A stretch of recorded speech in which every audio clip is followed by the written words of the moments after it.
Visa കാലതാമസം, കുടുംബ കാരണങ്ങളാൽ കാലതാമസം, അവബോധം, അല്ലെങ്കിൽ ഗേറ്റ് സമയ പ്രശ്നങ്ങൾ എന്നിങ്ങനെ വിവിധ അപ്രതീക്ഷിത കാരണങ്ങളാൽ 7 പേർ വിമാനം നഷ്ടപ്പെടുത്തി ദുരന്തത്തിൽ നിന്ന് രക്ഷപ്പെട്ടു. ഓരോരുത്തരും തങ്ങളുടെ ജീവൻ രക്ഷിച്ചതിന് അവരുടെ ചെറിയ കാലതാമസത്തെ പ്രശംസിച്ചു.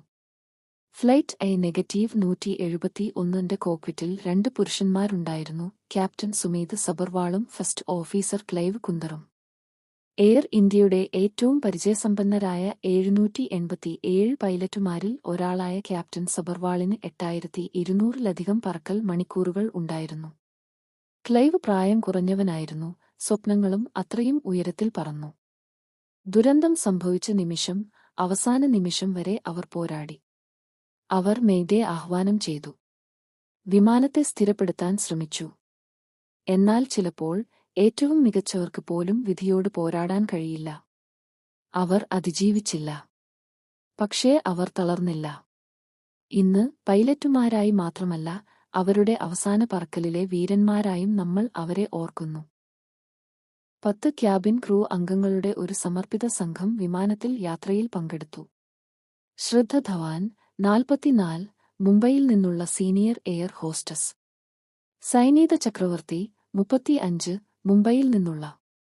റോഷ്നി രാജേന്ദ്ര സോങ്കാരെ, മഹാരാഷ്ട്രയിൽ നിന്നുള്ള ഒരു ജനപ്രിയ യാത്രാ സ്വാധീനകയും ക്യാബിൻ ക്രൂ അംഗവുമാണ്.